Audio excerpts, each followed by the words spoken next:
Welcome to the Not Just Waiting podcast. I'm your host, Brianna Hoffman, and this is a space for women learning to wait well and live fully. Whether you're in the middle of uncertainty, transition, or just figuring out what's next, this podcast is here to remind you you are not behind, not forgotten, and definitely not just waiting. Let's dig into truth, grow in courage, and hold on to hope together. Hey friends, welcome back to the Not Just Waiting podcast. Today I'm joined by Jen Preston, a wife of 27 years, mom of 2 adult daughters, proud mother-in-law, and the joyful grandma to a sweet 10-month-old granddaughter. Jen officially stepped into coaching 3 years ago and launched her business 2 years ago, helping others grow with intention and courage. And in a beautiful act of obedience and continued becoming, she recently went back to school to pursue her master's in counseling. Jen's story is such a reminder that growth doesn't have an expiration date. There is always room to say yes again, to learn again, and to step into what God is unfolding in the season. I cannot wait for you to hear her heart. Let's dive in.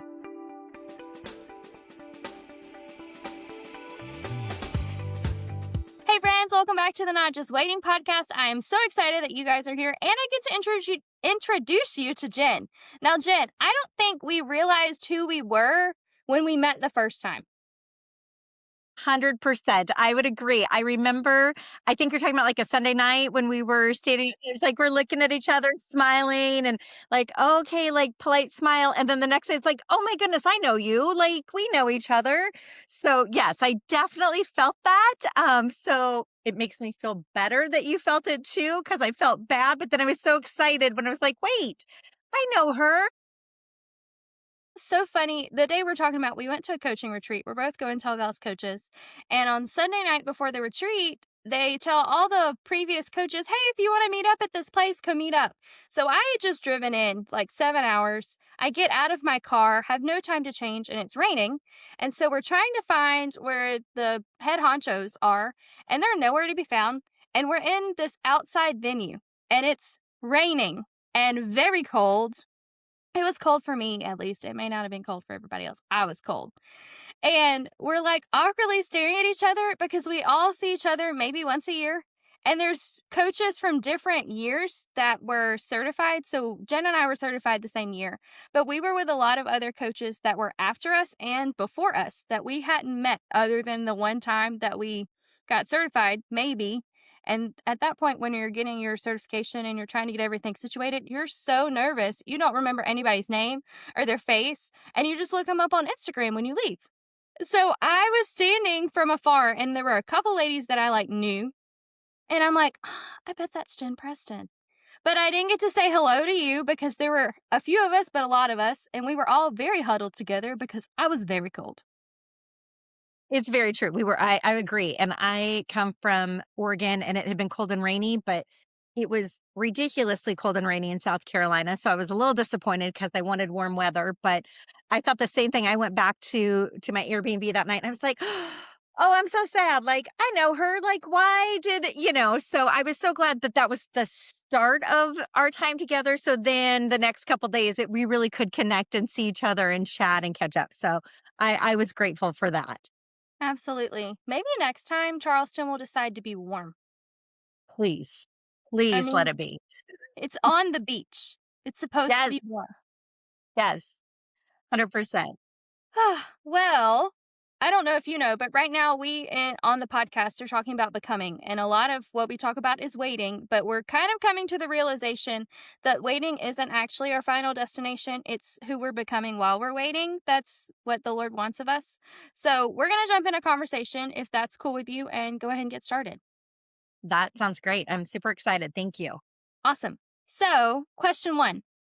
Who do you sense God has been forming you into in this season, especially in ways that weren't visible or celebrated? Mm. Thinking about this, the first thing that came to mind that I'll be honest, I didn't love was humility. Because I had to redefine what some things look like, what God was calling me to, all of those pieces. And so it really, in this becoming process, was this sense of humility and who God intended me to be, what that looked like, was I willing and obedient to take a step back and go, it won't look the way I thought it would, but it doesn't mean it's not from God. And so that I will say was tough. I don't know that I think we value humility, but I don't think we celebrate it.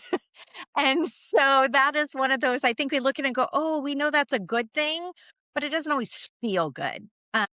And so that, and then my other thing was just renewed purpose. So in that sense of having to have some humility and relook at what God had in store, what he intended, what his plan versus my plan. Um, Really this renewed purpose. Like God has just given me this like, okay, it doesn't always look the way you thought, but it's part of my plan. And so you still have a purpose and it can be the same, but I'm also going to renew things in you as you move forward. And so I'm grateful for that, even when it's difficult. Yeah.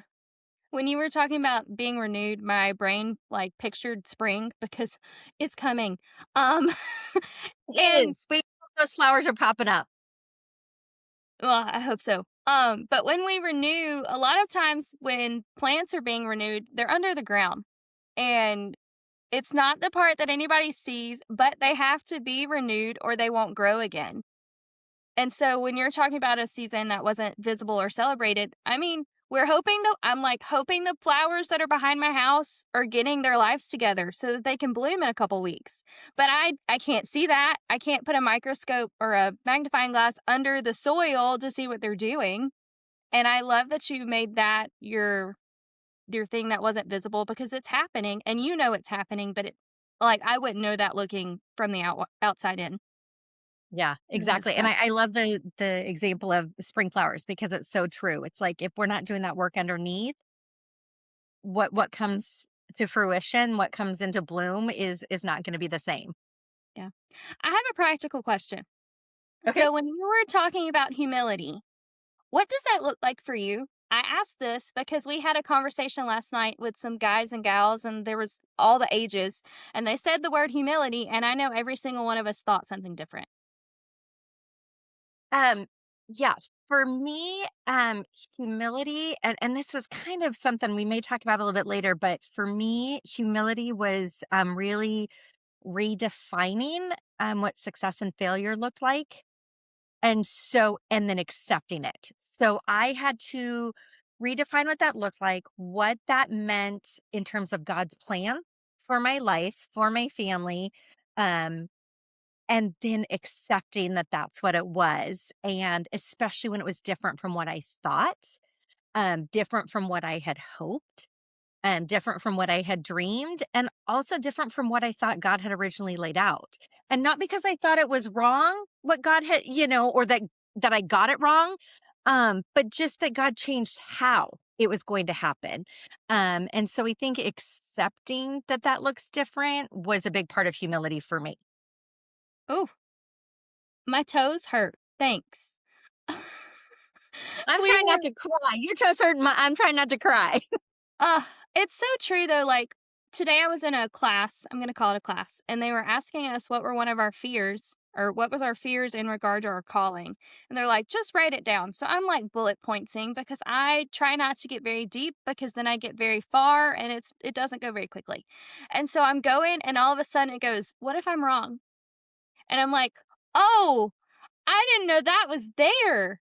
I okay, fun. We're going to figure this out because in my experience, my limited experience, but in my experience so far of being wrong, quote unquote, multiple times with what my calling was, I'm like, Lord, I don't want to start over again. Yes. And Yes. so That when is so true. That is so good. so you're sitting here talking about humility and redefining success and failure and I'm like, okay. Yeah. Because there is a piece of what if I got it wrong? I don't want to think God got it wrong. And so I have to accept that it just looks different. And that's the hard part, I think. At least for me, that's the hard part, accepting that it looks different.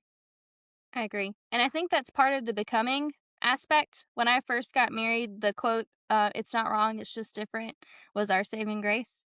for like the first 2 whole years, like, extent of it's not wrong, it's just different because my husband is very culturally different from me. So even down to how we make spaghetti is different. And when you're talking about, like, the Lord's not wrong, but it's also that becoming, He would take us to places where we can be wrong so that we can come to the realization that our success is the wrong type of success. Yes. Yes.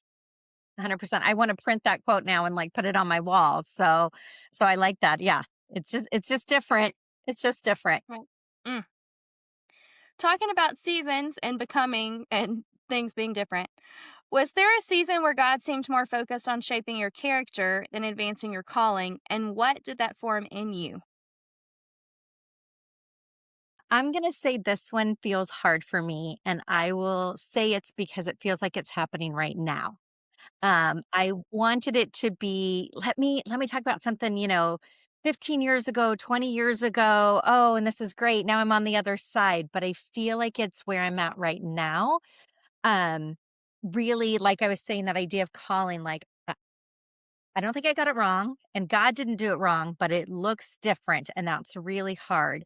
And so, when I thought about that, I actually started looking up character traits, and I was like, okay, God, like, what are you teaching me? Like, I need to see the words in front of me. And a couple of things stuck out to me. And one was courageous, having courage. And I will say I am known for, it's kind of a joke, I'm risk adverse. Like, so yes, so I want to be a big talker, but really I'm risk adverse. I like to know that it's all gonna work out. I planned it. I see all the obstacles and no. And so I've really had to step out in courage. Just recently. I've had to be honest with what God has called me to, what God is asking of me, and be honest with how I feel about that. So I've had to be honest with not just the fears, but maybe going, I know you give us the desires of our heart. I know you're the one that places those desires in our heart, but it's feeling not 100% in line right now. It's feeling like my desire may have been a little different. So I'm waiting for my heart to catch up with you, God.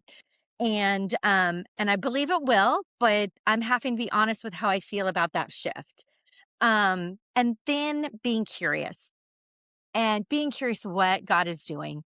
I probably wouldn't have admitted this too long ago, but I will now, as a 50-year-old woman, this is not the stage I thought I would be at. And so learning to be curious and open and even being willing to start over, as God is asking me to, has really been stretching. And I feel like that's a lot of what he's doing right now in this season of life for me. Yeah. And that's like really brave to start over at any age because you're so, I don't want to say accustomed, but you have honed a craft to this point. Yes. Doesn't matter what the craft was, you have honed something to this point. You know everything there is to know about it. And you're starting over and you kind of feel like a toddler. I don't know if that's how you feel. I feel that way. That I'm like, I'm Yes. 3 and trying to figure out how the world works again. So that's super Yes. brave. I have a question. Okay. You were talking about figuring out your feelings about it, something to that nature. How do you do that? um I joke, and my kids would joke as well. I cry. That's I let that out. I am definitely not repressed emotionally. So a lot of crying. I am also a verbal processor. And so I have had to find, it's a balance for me. So, because I'm a verbal processor, I love to sit and talk either with my husband or a really good friend and kind of, have that banter back and forth of what God is doing, how I feel about it, what that could mean, all those pieces. And I think that's good and valuable. And I also have to stop and verbally process with the Lord. Even though I can't audibly hear him back, to be able to go, okay, Lord, I'm going to talk this through with you, and being really honest and open, with the Lord, and saying, I don't love how this feels right now. I'm disappointed. I'm hurt. I'm scared. Um, all of those pieces still just saying, "Hey, God, I know you already know this about my heart, but I've got to say it out loud to you. Even though you know it, I'm going to say it out loud and then I'm going to trust you with that." Um, it, instead of saying, "Yeah, this is great. I know God has a purpose." Yes, I know that in reality in my head, but my heart still hurts. Yeah. Does the risk averse part of your brain find that scary? Yes, 100%. Yes. I feel like I'm looking at a mirror. Um, Yes. 100%. 100%. ugh. Also a verbal processor, but I don't get to verbally process as often. I'm usually the receiving end of the verbal processing. So my poor husband gets me verbally processing at 12:30 when we've laid in the bed. And he's like, "It's sleepy sleep time." I'm like, "But I haven't talked to a real person today." So bless him. But I love that you were making a point to verbally process with the Lord. And I guess saying it out loud is the scary part for me when it comes to like the fears and the anxieties and the feelings. Because when you say it out loud, it makes it real in whatever capacity that is. I know we're talking about a lot of it in like calling and business world related stuff and coaching and existing. And you're like, "Oh, I'm scared about this thing, but I haven't told anybody this." And once you say it out loud, it's real. But when you get to make it real with the Lord, I think it's much safer. But my risk averse brain has not processed that the Lord and my husband and this random person is different. So I find that Yes. interesting.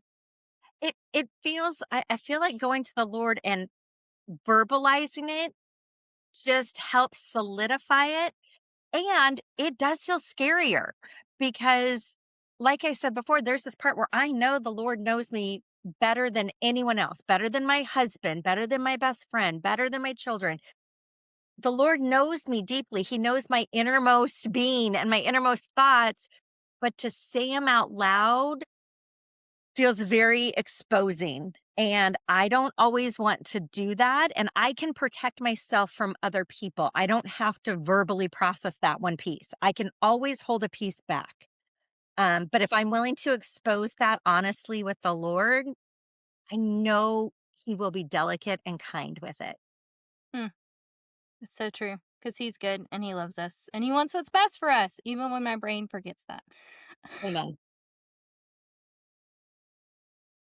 We've talked about feelings and things and processing and verbally processing, but has there been things that you've had to release? So, have you had to release expectations, timelines, your identity in order to become who God is inviting you to be now? How much time do we have and how many things can I tell you? It felt like I had to release so many things. Um, Definitely my own expectations, like my own expectations of myself, what that would look like. But like I had even said earlier, really releasing what success and failure looked like for me. And I feel very fortunate that I have very supportive people around me. And I know not everyone has that. So I'm grateful as the Lord has moved me in different directions. The people in my life have always been supportive of it and cheerleading, like, "Yeah, great, do it, do it, do it." And yet for myself, I've had to sit there and go, "Oh, but does that mean I failed? Like, if I'm starting over, does that mean failure?" And, redefining that starting over doesn't mean I failed at what was before. It means God's doing something new. It means my heart has shifted. It means I have matured and grown. It can mean so many things. So I really had to, change that definition for myself. That was one big thing I had to release. And in that was, I wouldn't say others' expectations, but being concerned about what others thought of me. So when I had, went to say, "Oh, here's my next new thing," I was so worried. Are people gonna be like, "Oh, here she goes again. Here's something else new. Here's something," and again, is it because I got it wrong the last time? Or is it because I've grown and God shifted?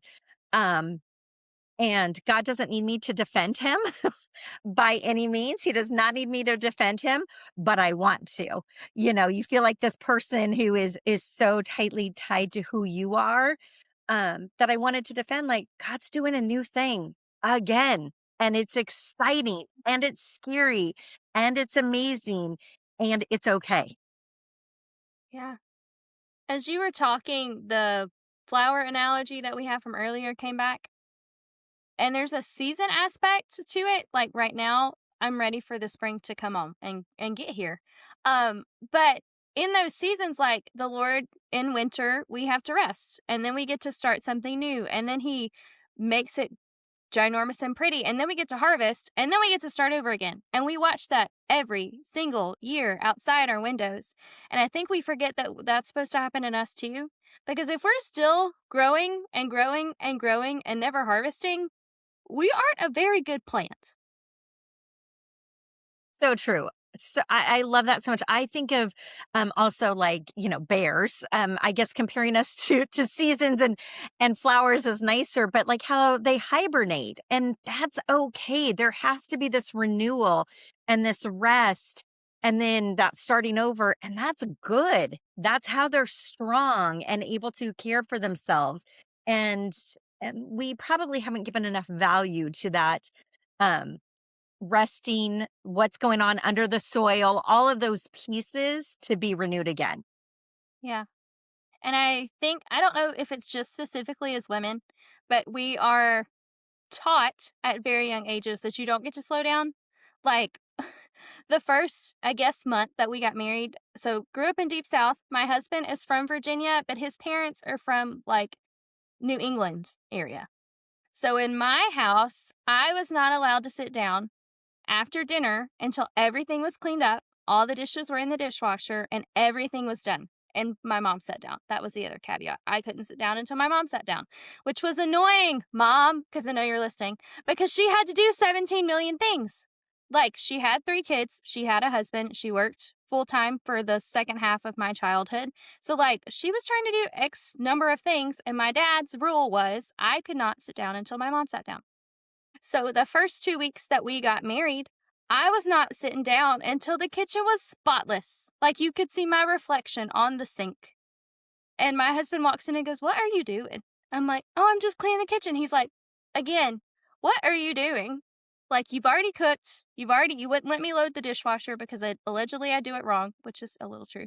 But he's like, I'll Not do this." wrong, just different. Not Oh, wrong, that just was our saving grace. That was one of those things. That and spaghetti and some other things. Dishwasher was definitely one of them. And he's like, "Come sit by me and rest. I want to hang out with you, but until you come sit down, I can't do that." And so I think, at least in my own personal life, that when we have to start over, it does feel like a failure because somehow we haven't achieved the expectation that was set from somebody else. Because I definitely don't have the expectation that I don't sit down in my own house. Like, that's a little weird. yeah, It's just I wild. think I definitely agree with you. I think women in general in the church we've kind of been taught that or modeled that, even if it wasn't in words, we've also been modeled that. Um and also just realizing like as I've gotten older, this idea of busy doesn't equal good or better or you know and I really thought that for so long it was like well I can't be idle because you know something's wrong or I don't have enough to do or I you know somehow I'm failing or not measuring up but you know busy is not what gives us our worth and our value and so it's okay if there's a lull and then a start over and there's a lot of value in those times. Yeah. And I think there's an aspect to waiting that we miss. So, here on the podcast, we joke about active waiting and passive waiting. And we talk about how passive waiting for Rihanna is sitting on her couch eating peanut butter cookies and watching Netflix for days on end. It's rest, but I probably shouldn't be doing that for days. A couple episodes, yeah, go for it. But then we have active rest or active waiting, which I guess would be akin to the busy aspect. And there's a necessity for both active waiting and passive waiting. And so in your life, have you seen those seasons where you're waiting well in whether passive waiting or active waiting? Like, how are you waiting well in your current season? Yeah. I will say, you know, sitting and having some peanut butter cookies is not bad. And I know you've said that it's not bad. It's just, you know, the balance of passive and active. Um, I would say for me, in the when I look at active waiting, If that's because I'm not sure what God has next, I'm not sure what that looks like, where I'm supposed to be, what I'm supposed to be doing, I really try to go back to what is the last thing I know God told me to do? Where's the last place God told me to go? And am I doing that well? And again, I don't want to mistake that with busyness. Like, as we're talking, I don't want to mistake it with busyness, but, I know that no matter what, God has asked me to love others well, he has asked me to care for and serve others. He has asked me to share his goodness and his grace. And that can come in a lot of forms. That can be, I don't know what this next stage of my life is going to look like, but I can drop off a meal to a new mama who is just exhausted because I know what that's like. Um, you know, I may not be out there, speaking to thousands, but I can make a phone call to a young adult who I know needs some encouragement and needs to be reminded that Jesus loves them and made them to be who they are. And so I think that that's really my thing. Like, what are the core things that I know God has told me to do and go back to those? Um, because I always want to say, in the small ways, but we know that those add up because I know how those small things have impacted me when people have actively invested in those ways in me. And so if I can continue to do that, um, I know that God is still doing a work in me while I'm waiting for what may be next. Yes, and he gets to use you in those waiting seasons that you don't know about. Because sometimes I'm the young adult that gets handed a coffee and says, "Here." And that's my favorite part of the week. And those older adults that have more wisdom than me are sitting across just chatting, and I'm gleaning everything I can. And in those moments, you're equipping the becoming in me while you're waiting. I love that. It's a cool connection to see how that happens, knowing, when I was in my 20s and 30s and the people that invested in me and going, wow, that's so, I'm so grateful that this person took time, like you said, drop off the coffee, the conversation, the text message, those things. And now going, wow, like I'm so grateful that people took those nudgings seriously. And then I'm not going to ignore those because I do feel like God is using those even in the waiting. He's using those little moments to go, I still have purpose for you. There is still calling on your life. And so, being faithful in these little things that I nudge you to do where Holy Spirit is at work, um, I think are invaluable in our life. I so agree. So, friends, if you aren't listening to the Holy Spirit telling you to do something, you might need to do it. This is just, even if it's give somebody coffee or send them a text message because you're affecting other people's lives in ways that you have no idea about and probably won't, but they know. Yes. Yes. And amen. Do it. Do it. Is there anything else you want to share with our listeners today? Um, I just, as I've been listening to your podcast, I was excited to find it after we connected and hearing all those things. And I know so many times things that come up are like comparison. And I just what I love about listening to the other people that have been sharing your podcast is all of our journeys are different, all of our stories are different. And God has us waiting in so many different ways. So we are becoming in different ways. So we are all made in the image of Christ, but how we're becoming is different.